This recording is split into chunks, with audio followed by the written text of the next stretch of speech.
We'll see where these meetings go. I think the real issue is where do the jobs get created and how do they get created. And so I think good terms with the business community is an important part of the job, I suppose. I'm wondering, Kara, we want to keep talking about this meetings, of course, but this story that came to light over the weekend about the NASA engineer born in the U.S., but of Indian heritage, whose phone was basically taken by customs. He was forced to hand over his PIN number. I imagine that could have been an Apple engineer traveling who was working on iOS code. Do companies now have to develop policy around what they do with corporate secrets when they're concerned about what might happen if the federal government demands access to their devices? Yeah, the question is, can the federal government take access to their devices? I mean, that's an unusual situation, but the fact of the matter is, this is something Apple, for example, has fought a lot in the last administration. And I think companies are going to have to start to develop different methodologies around protection of their data. You know, we're about to do one of our podcasts on this, what you could do to protect your data, how to do secure messaging, how to keep your phone encrypted, what your rights are, and things like that. And I think it's going to be it's a bigger issue for corporations going forward. This is an administration who's super aggressive on a lot of these things. And it's uncharted territory because no one's ever tried it in this kind of blatant a way. And so it'll be an interesting issue as people move forward, and companies have to develop strategies around how to protect their employees and how to protect their data at the same time. And strategies around immigration, which sort of looms large over this meeting between Prime Minister Trudeau and President Trump.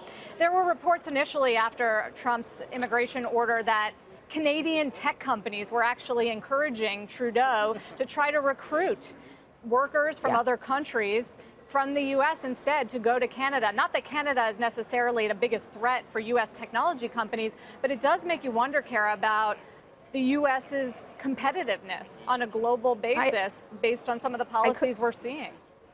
Yeah, I couldn't agree more. I think this stuff, you know, the way we built this up here in this country is an astonishing thing, but it could go just as quickly. And if there's other countries that are more amenable to immigration, amenable to innovation, amenable to what it takes to create innovation, which is, you know, open borders of talented people being able to create things, you know, it could shift there. Canada's a great place. There's actually a lot of tech in Canada.